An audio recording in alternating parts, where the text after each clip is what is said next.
Tribuners, kami memiliki sejumlah informasi terkini terkait dengan konflik yang terjadi antara Israel dan Hamas. Serangan pesawat tak berawak Israel di Lebanon menewaskan salah seorang pemimpin Brigade Al-Qassam pada Rabu 13 Maret 2024. Dilaporkan serangan itu terjadi di kota Tirus, Lebanon Selatan. Sumber dari Hamas membenarkan serangan tersebut. Sumber itu mengidentifikasi korban bernama Hadi Mustafa. Mengutip Reuters, dia mengatakan bahwa Hadi Mustafa bukanlah tokoh senior dalam Brigade Al-Qassam. Akan tetapi, dua sumber keamanan mengatakan seorang pria Suriah yang lewat dengan sepeda motornya juga tewas dalam serangan tersebut. Setelah sebelumnya mengatakan bahwa dua korban jiwa itu berada di dalam mobil Mustafa. Ketiga sumber itu mengatakan drone tersebut yang mereka identifikasi sebagai milik Israel melayang di udara di atas lokasi serangan dalam beberapa menit setelah dilakukan. Sementara itu, Radio Kaberni menyebut Hadi Mustafa merupakan seorang pejabat Brigade Al-Qassam yang ada di Lebanon dan juga bertanggung jawab atas rangkaian serangan terhadap fasilitas dan situs Israel. Hamas, faksi Palestina, melakukan serangan mematikan ke Israel Selatan di jalur Gaza pada 7 Oktober 2023. Mereka juga memiliki kehadiran politik dan militer di Lebanon, sebagian besar berbasis di kem-kem tempat pengungsi Palestina tinggal selama beberapa dekade. Kelompok bersenjata Lebanon, Hizbullah, meluncurkan roket ke Israel pada bulan Oktober untuk mendukung Hamas. Sejak saat itu, Israel melancarkan serangan di Lebanon, sebagian besar terbatas pada wilayah perbatasan, namun semakin meluas ke utara dan timur.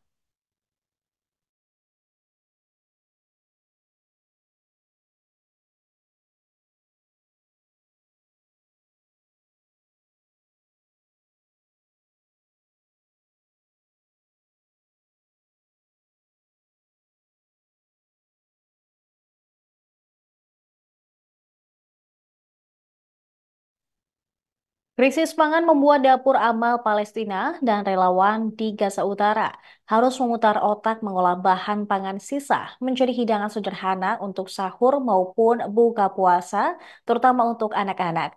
Dalam cuplikan video viral yang diunggah di sosial media, tampak sebagian besar pengungsi di kamp Jabalia Gaza Utara yang didominasi anak-anak tengah mengantre mendapatkan kudapan sup dari olahan wortel dan ubi untuk berbuka puasa. Meski tidak ada daging ataupun ayam, namun hidangan sup wortel ubi tersebut dianggap sebagai menu makanan spesial bagi pengungsi Gaza. Salah satu pengungsi Gaza bernama Hana Al-Marsi menceritakan kondisi memprihatinkan yang harus dihadapi keluarganya ketika hari pertama Ramadan. Akibat krisis pangan yang terjadi di sejumlah kamp-kamp pengungsian, ia kini tak bisa menyiapkan hidangan makanan untuk sahur maupun buka puasa. Dia mengungkap tak memiliki apapun untuk dimakan, bahkan demi bisa bertahan hidup, dia dan pengungsi lain membatasi jumlah konsumsi pangan harian, yakni satu orang hanya boleh makan paling banyak sekali sehari. Beberapa bulan terakhir, mereka memang kesulitan untuk mendapatkan bahan pangan akibat krisis. Mengutip dari Associated Press, krisis mulai melanda Gaza pasca Israel memblokade akses bantuan pangan di wilayah Rafah. Dari ratusan truk bantuan kemanusiaan yang mengantri hanya 19% yang diperbolehkan masuk ke wilayah Gaza. Hal itu juga diperparah dengan adanya penangguhan bantuan yang dilakukan Program Pangan Dunia PBB ke pengungsi Palestina. Serangkaian masalah ini juga membuat stok bahan pangan tak bisa masuk ke wilayah pengungsian Gaza, hingga ratusan anak mengalami stunting dan malnutrisi akut. Sementara puluhan lainnya dinyatakan meninggal akibat kelaparan akut.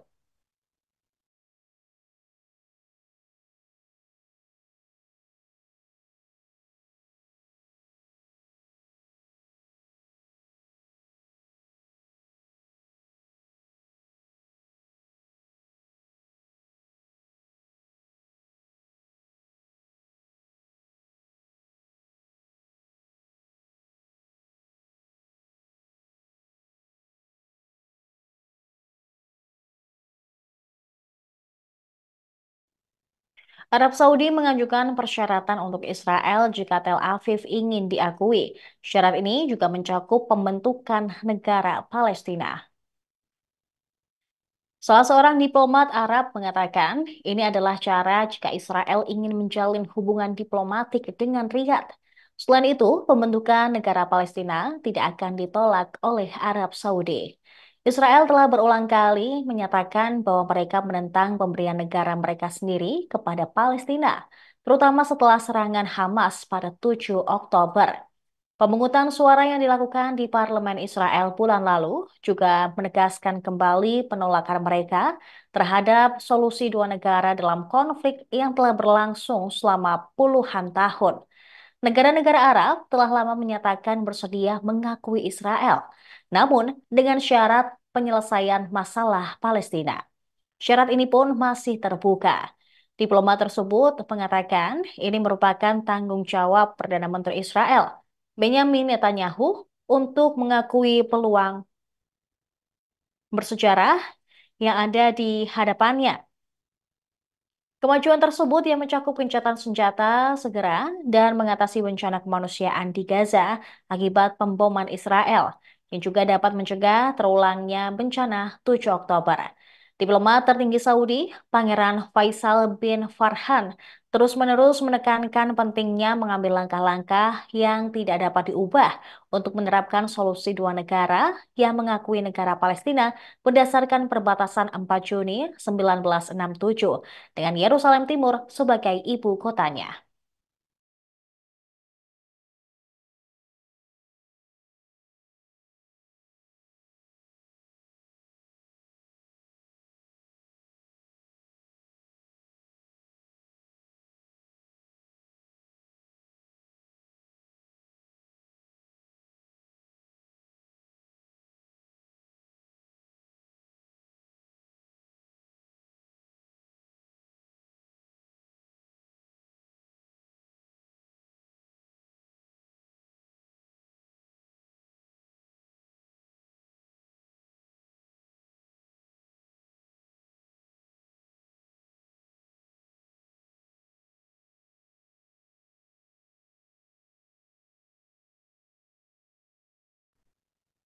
Perdana Menteri Israel Benyamin Netanyahu mengatakan bahwa Israel akan terus melanjutkan kampanye militernya di Rafah di jalur Gaza Selatan dan ia mengabaikan tekanan internasional yang mendesak agar diadakan gencatan senjata sesegera mungkin.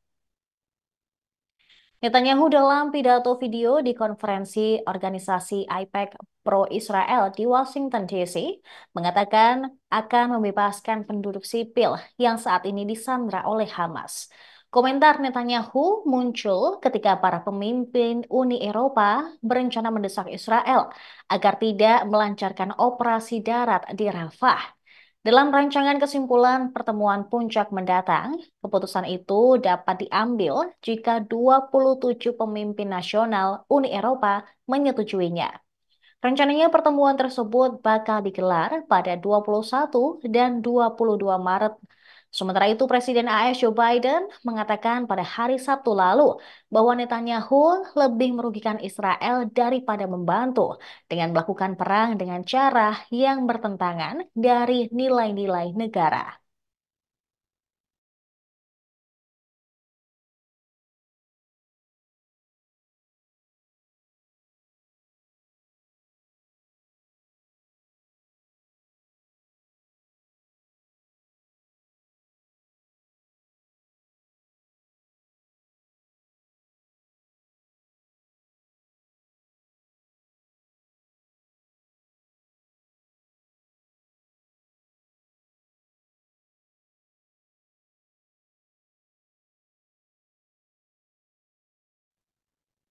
Informasi tadi sekaligus menutup perjumpaan kita kali ini. Saya Saradita beserta kru yang bertugas pamit undur diri.